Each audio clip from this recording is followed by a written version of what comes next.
Hello friends, welcome back in my channel air active study.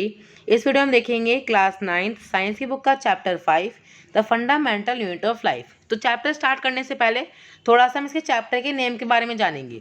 देखो यहाँ पे एक क्वेश्चन निकल के आता है, what is the fundamental unit of life. इसका आंसर है cell. Cell is the fundamental unit of life. अब ऐसा क्यों, देखो जैसे कि आपके यहाँ पे सेल्स हैं, ठीक है। अब यहाँ पे सेल्स जो हैं ये मिलके एक टिश्यू बनाते हैं, और जो टिश्यू है ये बनाता है एक तरह का ऑर्गन, और ऑर्गन बनाते हैं ऑर्गन सिस्टम, ठीक है। इसी तरीके से ऑर्गन सिस्टम मिला बनाते हैं ऑर्गेनिज्म, ठीक है। तो यहाँ पे इस तरीके की साइकिल चलती है कि सेल बनाते हैं टिश्यू को, टिश्यू बनाते हैं ऑर्गन्स को, ऑर्गन बनाते हैं ऑर्गन सिस्टम को, इसी तरीके से ऑर्गन सिस्टम बनाते हैं ऑर्गेनिज्म को। ऑर्गेनिज्म मतलब लिविंग बीइंग, हम लोग, ठीक है ना। हम पर्सन क्या है, लिविंग बीइंग है।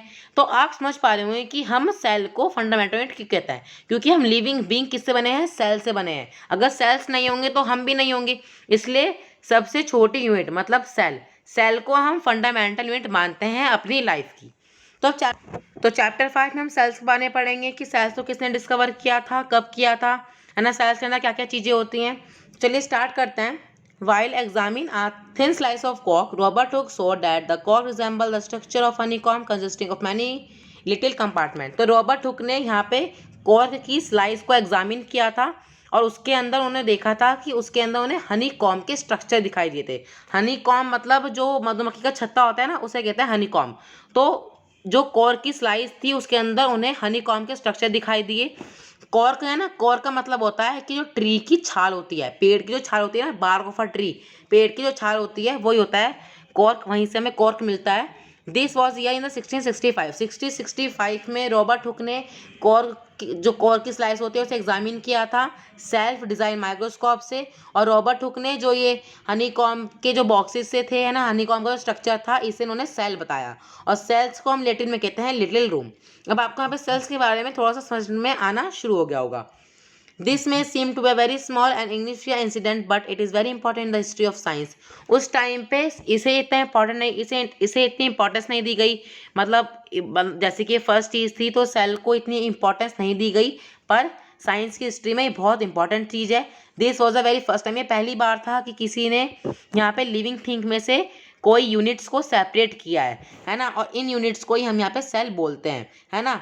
The use of word cell to describe this unit, है ना, इस वाली यूनिट्स को डिस्क्राइब करने के लिए यहाँ पे सेल्स का यूज़ करते हैं, और आज भी बायोलॉजी में सेल नाम की चीज़ है। अब हम समझेंगे what are living organism made up of. जो हमारे लिविंग ऑर्गेनिज्म है वो किस चीज़ के बने हुए हैं, है ना। अब यहाँ पे हम 2-3 इंपॉर्टेंट क्वेश्चन पढ़ लेते हैं। यहाँ पे सेल को फर्स्ट टाइम किसने डिस्कवर किया, रॉबर्ट हुक ने। कब किया, 1665 में। सेकेंड चीज़ कैसे किया, कॉर्क की जो स्लाइस होती है उसे एग्जामिन करके अपने सेल्फ डिजाइन माइक्रोस्कोप से। बस कुछ ये इंपॉर्टेंट क्वेश्चन थे इसमें जो कि एग्जाम में आ सकते हैं। अब हम पढ़ेंगे कि जो लिविंग ऑर्गेनिज्म है वो किससे बने हुए हैं। तो एक्टिविटी 5.1 करते हैं। इसके अंदर आपको यहाँ पे एक ऑनियन बल्ब लेना है, और ऑनियन बल्ब में से ना जो ऑनियन की स्किन होती है उसे उतार लो, है ना, जिसे हम एपिडर्मिस कहते हैं, उसकी इनर अंदर वाली लेयर, है ना, कॉनकेव साइड में से उतार लो, और एकदम से उसे एक वॉच ग्लास में डाल दो। एक वॉच ग्लास ले लो जिसके अंदर वाटर रख लो पहले से ही, कंटेनिंग वाटर, और उसके अंदर एकदम से डाल दो। ऐसा क्यों किया, जिससे जो वो स्किन है, जो ऑनियन पील है, वो सूखे ना, है ना। उसके बाद आपको जो हमने वॉच ग्लास में डाला था उसे आपको एक स्लाइड में डालना है ना। स्लाइड में पहले से एक आयोडीन डाल के रखना, या फिर आप जो ऑनियन पील है ना उसे ऑनियन पील को वॉच ग्लास में उठा के स्लाइड में डाल लो, और जब आप उसे स्लाइड में डाल लोगे तो उसके अंदर एक आयोडीन की बूंद डाल देना, तो आपको उसके अंदर के स्ट्रक्चर दिखाई देने शुरू हो जाएंगे। फिर आपको यहाँ पे एक हाई पावर का कंपाउंड माइक्रोस्कोप लेना है ना, high power of compound microscope, compound microscope ले लो हाई पावर का। उसके अंदर आप यहाँ पर ऑनियन पील के स्ट्रक्चर देख पाओगे। देखो कुछ आपको इस तरह का दिखेगा, कुछ इस तरह का आपको उसके अंदर ऑनियन पील के सेल दिखेंगे। What do you observe, we look. जब आपने माइक्रोस्कोप की लेंस से देखा तो आपने क्या देखा, can we draw the structure. और जैसे जैसे आप उसको देखते जाओ ना, वैसे वैसे उसके स्ट्रक्चर बनाते जाओ एक कॉपी पे, और आपको कुछ इस तरह का देखने को मिलेगा। और जो ये पॉइंट्स है ना, पीछे जो पॉइंट लगे हुए हैं, इन्हें कहते हैं न्यूक्लियस, ठीक है। और ये हैं ऑनियन पील के जो सेल हैं वो कुछ इस तरह के दिखते हैं, ठीक है। अब हम आगे पढ़ेंगे व्हाट आर दी स्ट्रक्चर। जो हमने स्ट्रक्चर देखे क्या होता है, we can try preparing temporary amounts of peel of onion of different size, what do we observe. अगर आप यहाँ पे दो तरह के ऑनियन ले लो, एक छोटा एक बड़ा, और अगर आप उनको देखोगे अपने माइक्रोस्कोप से, है ना, इनकी जो ऑनियन पील होगी, अब जो उन्हें स्किन हटाओगे तब से देखोगे तो आपको उनके स्ट्रक्चर कैसे दिखेंगे, सिमिलर दिखेंगे, डिफरेंट दिखेंगे, है ना। तो वही चीज़ देखेंगे अब हम। What are the structure, these structure looking similar to each other. तो चाहे आप छोटा पी ले लो, चाहे तो बड़ा पी ले लो, दोनों के स्ट्रक्चर बिल्कुल सेम दिखेंगे, बिल्कुल सिमिलर दिखेंगे, है ना। Together they form a big structure, और दोनों मिलके आपस में एक अनियन बल्ब बना सकते हैं। We find from this activities, वाली एक्टिविटीज हमने देखा that onion bulb of different size, अलग अलग साइज के ऑनियन बल्ब का जो स्ट्रक्चर है वो बिल्कुल सेम है। The cells of the onion peel with all look the same regardless of the size of the onion they came from. These small structure that we see are the basic building unit of onion bulb. तो जो small structure है यहाँ पे basic building units है, मतलब ये units हैं जो ऑनियन बल्ब को बनाती हैं, और इन स्ट्रक्चर्स को हम कहते हैं सेल्स। ठीक है, अब आपको यहाँ पे सेल्स अच्छी तरह समझ में आ गया होगा। Not only onions but all organism, सिर्फ अनियन ही नहीं, जितने भी ऑर्गेनिज्म है, सभी चीज़ें जो आप अपने आसपास देख रहे हो, है ना, जो ऑर्गेनिजम्स आप अपने आसपास देख रहे हो वो सब सेल से बनी हुई है ना। आप कोई भी इंसान, कोई भी लिविंग बीइंग अपने आसपास देख रहे हो तो सभी चीज़ें सेल से बनी है। However they are also single cell. अब देखो एक नई बात लिखी है कि कोई ना कुछ ऑर्गेनिज्म ऐसे होते हैं जो कि एक ही सेल से बनता है, जैसे कि बैक्टीरिया। जो बैक्टीरिया है ना उसके अंदर सिर्फ एक ही तरह का सेल होता है ना, और वो दैट लाइव ऑन देयर, और वे अपने आप जीते हैं, है ना। इसके बारे में थोड़ा डिटेल में हम आगे वाले पैराग्राफ्स में बनेंगे। पहले हम यहाँ पे मोटूनो में जानेंगे कि मोटूनो में इन्होंने क्या दे रखा है। मोटूनो में से ना काफ़ी सारे क्वेश्चन आते हैं, आपके एमसीक्यू में काफ़ी सारे क्वेश्चन आ जाते हैं। देखो फर्स्ट क्वेश्चन तो यही है, सेल को किसने डिस्कवर किया पहली बार, रॉबर्ट हुक ने 1665 में। कैसे, कॉर्क की जो स्लाइस होती है उसे एग्जामिन करके अपने प्रिमिटिव माइक्रोस्कोप, प्रिमिटिव मतलब पुराने माइक्रोस्कोप से। फिर यहाँ पे लिखा है लिनियोक भी एक यहाँ पे साइंटिस्ट है। इन्होंने क्या किया था, इन्होंने पॉन्ड वाटर में से लिविंग सेल को, है ना, पॉन्ड वाटर में से लिविंग सेल को डिस्कवर किया था पहली बार। पहले साइंटिस्ट जिन्होंने पॉन्ड वाटर में से लिविंग सेल को डिस्कवर किया था उनका नाम था लिनियोक। जिन्होंने 1665 में स्लाइस में से कोर को एग्जामिन किया था उनका नाम था रॉबर्ट हुक। दोनों अलग अलग हैं, हाँ, और उन्होंने लिनियोक ने 1831 में किया था। यहाँ पे काफ़ी सारे साइंटिस्ट का नाम दे रखा है जो काफ़ी ज़्यादा इंपॉर्टेंट है और आपको फ्यूचर में भी काम आएगा। रॉबर्ट बॉर्न ने 1831 में न्यूक्लियस, सेल के अंदर जो न्यूक्लियस होता है ना उसे डिस्कवर किया था। पुरकेंजी ने 1839 में प्रोटोप्लाज्म, प्रोटोप्लाज्म मतलब ऐसे आपका सेल है, ये बीच में न्यूक्लियस है, तो इसके आसपास जो यहाँ पे लिक्विड सब्सटेंस होता है ना उसे हम कहते हैं प्रोटोप्लाज्म। तो ये पुरकेंजी ने 1839 में बताया था। और प्लांट्स और एनिमल्स भी सेल से बने हुए होते हैं। इस वाली थ्योरी को यहाँ पे दो बायोलॉजिस्ट हैं, सचलेन एंड सचोनन, 1838 और 1839 में इन्होंने हमें ये थ्योरी बताई थी, द सेल थ्योरी। और जो बाकी की सेल थ्योरी है ना, अब ये कुछ ही चीज़ें हैं, अब और जो चीज़ें हैं वो विर्चो ने बताई थी 1855 में। उन्होंने क्या सजेस्ट किया था कि जितने भी सेल है वो अपने प्री एग्जिस्टिंग सेल से बनते हैं। देखो जैसे नए सेल हैं, तो जो नए सेल है ना ये पुराने सेल में से बना है। अब जो ये सेल्स है ना, मानो पुराने सेल हैं, तो ये पुराने सेल अपने आप में डिवाइड होकर नए सेल बना देता है। ठीक है, with the discovery of electron microscope, electron microscope आया था 1940 में, है ना। इसकी मदद से उन्होंने ये चीज़ जानी थी कि जो सेल्स हैं वो प्री एग्जिस्टिंग सेल्स ही बनते हैं, पुराने सेलों से ही हमारे नए सेल बनते हैं। और जो सेल का कॉम्प्लेक्स, सेल का जो भारी स्ट्रक्चर होता है, सेल्स के अंदर के जो ऑर्गेनल, सेल के अंदर का जो सामान होता है, उसको भी हमने इलेक्ट्रॉन माइक्रोस्कोप की मदद से देखा। तो यहाँ पे मैग्नीफाइंग लेंसेज का इन्वेंशन हुआ माइक्रोस्कोपिक वर्ल्ड में। तो मैग्नीफाइंग लेंसेज बहुत ही अच्छी चीज़ है जिसने हमें क्या बताया, दो तरह के ऑर्गेनिज्म के बारे में। फर्स्ट ऑर्गेनिज्म है हमारा यहाँ पर मल्टी सेलुलर ऑर्गेनिज्म और सेकंड है यूनिसेलुलर ऑर्गेनिज्म। यूनिसेलुलर ऑर्गेनिज्म का मतलब है यूनि मतलब सिंगल और सेलुलर मतलब sales.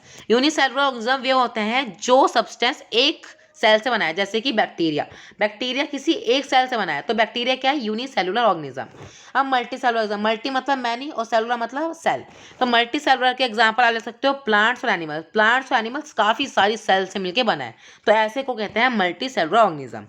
Every multi cellular organism have come from a single cell. How, सभी के सभी मल्टी सेलुलर ऑर्गेनिज्म सिर्फ एक ही सेल से बनते हैं, ऐसा क्यों, हाउ, क्योंकि cell divided to produce cell of their own kind.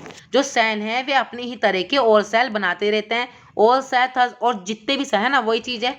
जो देखो जैसे ये सेल है ना, ये सेल अपनी ही तरह के और सेल बनाते रहते हैं, और जो ये सेल है ये कहाँ से आए, प्री एग्जिस्टिंग सेल, इन वाले सेल से ये वाले सेल बने। ठीक है, some organism can also have cells of different kind look at the front. अब देखो यहाँ पे क्या बताया इन्होंने, कुछ ऑर्गेनिजम्स के पास अलग तरह के सेल होते हैं, अलग काइंड के सेल होते हैं, जैसे कि smooth muscle cell. Smooth muscle cell में क्या है, जो मसल्स के सेल होते हैं। ब्लड सेल जो हमारे खून में पाया जाता है। नर्व सेल होते हैं, जैसे कि आपकी बॉडी के हर एक पार्ट में आपको नर्व सेल मिलेगा, हर एक पार्ट में नर्व सेल मिलेगा, है ना। ऐसे ही बोन सेल होता है, बोन सेल हमारे बोन्स में पाए जाते हैं, ठीक है। तो इस तरह के सेल्स हमें यहाँ पे दे रखे हैं, various cell from the human body. Human body के अलग अलग तरह के सेल कुछ इस तरह के होते हैं। The shape and the size of the cell are related to the specific function they perform. जो सेल की शेप होती है और उनका जो साइज होता है, वो जो काम वे कर रहे हैं उसके हिसाब से होता है, ठीक है। कुछ सेल जो होता है, जैसे कि अमीबा अपनी चेंज बदल सकता है ना, वो ऐसे रख सकता है या फिर ऐसे कर सकता है। तो अमीबा जो है वो अपनी शेप बदल सकता है। पर कुछ सेल होते हैं टिपिकल सेल, सॉरी, कुछ सेल की शेप होती है टिपिकल शेप, जैसे कि नर्व सेल कभी भी अपनी शेप नहीं बदल सकता। Each living cell has the capacity to perform certain basic function that are corrected or living form. हर सेल के पास एक अपना अपना फंक्शन होता है। How does living cell perform this basic function. अब जो लिविंग सेल है ये अपने फंक्शन को किस तरह परफॉर्म करते हैं वो चीज़ देखते हैं। हम जानते हैं, we know that there are the divisions of layer in multicellular organisms such as human being। Human being के अंदर मल्टी सेलुलर ऑर्गेनिज्म पाए जाते हैं, है ना। तो जो मल्टी सेलुलर ऑर्गेनिज्म है, इनके अंदर डिवीजन ऑफ लेबर किस तरह काम करता है। डिवीजन ऑफ लेबर मतलब काम को बांट देना। इसका मतलब है this mean that different parts of the human body perform different function. Human body के अलग अलग पार्ट अलग अलग फंक्शंस करता है। जैसे कि हार्ट है ना, हार्ट हमारा ब्लड को पंप करता है ना। अब स्टमक है, स्टमक फूड को डाइजेस्ट करता है ना। ऐसे ही अलग अलग तरह के पार्ट अलग अलग फंक्शन को परफॉर्म करते हैं। इसको ही हम कहते हैं divisions of labour. Similarly, division of labor is also seen with a single cell in many cases. In fact, each such cell has got certain specific component within known as cell organelles। Cells के अंदर जो सामान पाया जाता है, sales के अंदर कोई भी सामान है, वो सब होता है cell organelles. Each kind of cells organelle perform a special function. हर एक सेल एक अपना स्पेशल फंक्शन को परफॉर्म करता है। एज मेकिंग न्यू मटेरियल, कोई तो यहाँ पे नया मटेरियल बना रहा है, कोई वेस्ट मटेरियल है सेल के अंदर उसे अलग कर रहा है। तो इस तरीके से हर सेल का फंक्शन अपना फंक्शन परफॉर्म करता है। A cell is able to live and perform all it function because of this organelles. Cell के अंदर जो सामान होता है ना, वो इतना इंपॉर्टेंट होता है कि अगर उसके अंदर ना हो ना तो सेल चले ही ना। सेल क्यों जिंदा है, सेल अपने काम क्यों कर पा रहा है, क्योंकि उसके ऑर्गेनल्स की वजह से उसके अंदर जो ऑर्गेनल्स हैं वो उसे हेल्प कर रहे हैं, उसे जीने में और उसके फंक्शंस को परफॉर्म करने में। These organelles together consider basic unit cell. और जो ये ऑर्गेनल्स हैं ये क्या बनाते हैं मिलके एक तरह का सेल। अब ये ऑर्गेनल है, ये ऑर्गेनल है, ये ऑर्गेनल है, ये इसने क्या बनाया, एक तरह का सेल बना दिया। It is interesting that all the cells are found to have the same organelle. ये एक इंटरेस्टिंग बात है कि ऑल द सेल्स, हर तरह के सेल्स एक सेम ऑर्गेनल में पाए जाते हैं, नो मैटर वो देयर फंक्शन। और उससे कोई मतलब नहीं कि उसका क्या फंक्शन है और क्या ऑर्गेनिज्म है ना। तो यहाँ पे हमने समझा ये सेल की शेप, साइज, सेल्स का क्या फंक्शन परफॉर्म करते हैं, सेल्स के अंदर के सामानों को हम ऑर्गेनल्स कहते हैं। अगर आपको वीडियो अच्छी लगी हो तो चैनल को सब्सक्राइब करना, वीडियो को लाइक करना। मिलते हैं पार्ट 2 में। Thank you.